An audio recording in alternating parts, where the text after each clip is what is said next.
అందరికీ నమస్కారం. తిరుమల తిరుపతి దేవస్థానం పైన బీఆర్ఎస్ నేత మాజీ మంత్రి శ్రీనివాస్ గౌడ్ గారి వ్యాఖ్యలు అర్థరహితం.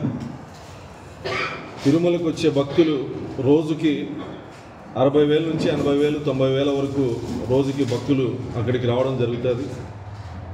కులము ప్రాంతము చూసేటువంటి పరిస్థితి అక్కడ ఉండదు. కేవలం ఇది శ్రీనివాస్ గౌడ్ గారి యొక్క అస్తిత్వం కోసమో లేదా వాళ్ళ పార్టీ ఉనికి కోసమో ఫ్రస్ట్రేషన్లో మాట్లాడినట్లుంది. తిరుమల పైన ఎటువంటి వివక్షతకి తావు లేదు. లక్షలాది మంది భక్తులు వచ్చే చోట ప్రాంతీయవాదాలను లేదా కులాలను చూసేటువంటి పరిస్థితి ఉండదు. తిరుమలలో దేశ విదేశాల నుంచి ప్రపంచవ్యాప్తంగా భక్తులు వస్తూ ఉంటే కేవలం ప్రాంతీయవాదంతో ప్రాంతీయ తత్వంతో వచ్చినటువంటి పార్టీ నుంచి వచ్చినటువంటి నేత నుంచి ఇలాంటి మాటలే చూడాల్సి వస్తుందేమో. తిరుమలలో ఎటువంటి వివక్షత లేదు.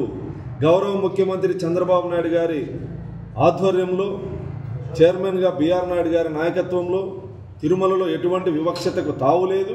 అధికారులు కానీ, ఆలయ అధికారులు కానీ, పూజారులు కానీ, అక్కడ ఉన్నటువంటి ఉద్యోగులు కానీ ఎవరి పట్ల కూడా ఎటువంటి వివక్షతకి తావు లేదు. ఆయన శ్రీనివాస్ గౌడ్ గారు ఫ్రస్ట్రేషన్లో మాట్లాడినట్లుంది. ఆయన మాటలు అర్థరహితం. ఎందుకు అలా మాట్లాడాల్సి వస్తుందో, భక్తి దేవుడి దగ్గరికి వచ్చిన తర్వాత ఆలయ ప్రాంగణం దగ్గర రాజకీయాలు మాట్లాడకూడదని చెప్పినప్పటికీ మళ్ళీ 2 రాష్ట్రాల మధ్య విద్వేషాలు రెచ్చగొట్టే విధంగా మాట్లాడడం సరికాదు. దేవుడి దగ్గర అందరూ సమానమైన విషయాన్ని గుర్తుపెట్టుకోవాలనే సందర్భంగా చెప్తాను. వాటర్ ప్రాబ్లం అనేది రాకూడదు. వాటర్ ప్రాబ్లం అనేది వస్తే ఫస్ట్ మిమ్మల్ని అడిగేది. 700 ఉన్నారా మీరు? 9 మంది, ఒక్కరికి 2 వార్డులు. మీ వార్డులో వాటర్ సమస్య వస్తే మీదే బాధ్యత.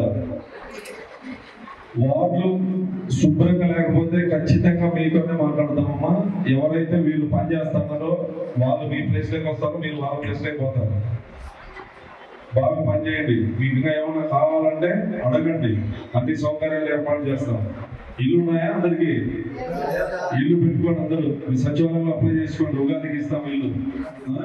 స్థలం, ఇంటి స్థలం ఉన్నా లేకపోయినా అప్లై చేసుకోండి. రేషన్ కార్డులో ఏమైనా సమస్య ఉన్నా కానీ త్వరలో ఆఫీస్కి వస్తుంది, డివైడ్ చేసుకోండి. రేషన్ కార్డులో మీ అమ్మకి ఏదైనా ఎవరో ఇల్లు తీసుకోండి. ఎన్టీఆర్ కాలంలోనూ ఇందిరమ్మ కాలంలోనూ ఇల్లు తీసుకోండి. ఇప్పుడు మీరు ఆ కాలంలో ఇల్లు రాదు. సో డివైడ్ చేసుకొని కార్డు ఇంటికి అప్లై చేసుకోండి, ఇంటి స్థలం ఉన్నా లేకపోయినా. రేపు పొద్దున్నే అధికారులు మా నాయకులు అందరూ వార్డులోకి వస్తారు 8 గంటలకి.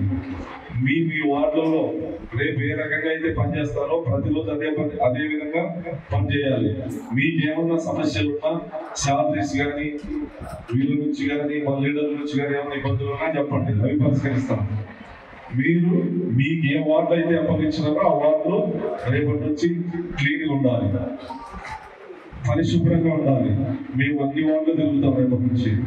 రేపు పొద్దున్న అధికారులతో సహా అందరూ ప్రతి వార్డుకి 10 మంది అధికారులు, 10 మంది లీడర్లు, 20 మంది వార్డులన్నీ తిరుగుతారు.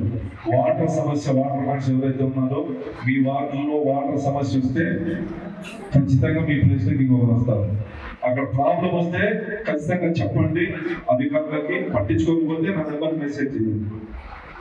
వాటర్ సమస్యని 24 గంటలు పరిష్కరించాలి. ఎక్కడైనా సమస్య వస్తే వారాలు ఎట్లుంటారు? ఇళ్ళలో చిన్నపిల్లలు ఉంటారు, వృద్ధులు ఉంటారు.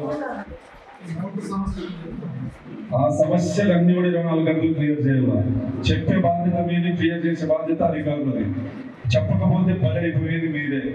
నాకు వాళ్ళ నుంచి మెసేజ్ పెడతారు. ఆ మెసేజ్ వచ్చినాక 24 hours లో నాకు రిజల్ట్ కావాలా.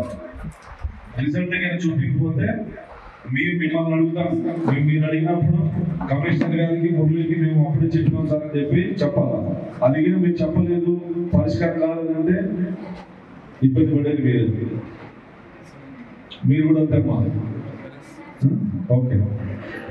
మరిన్ని వీడియోస్ కోసం ఛానల్ ని సబ్స్క్రైబ్ చేయండి. లేటెస్ట్ అప్డేట్స్ కోసం వాట్సాప్ ఛానల్ ని ఫాలో అవ్వండి. ఆ లింక్ డిస్క్రిప్షన్ లో ఉంది.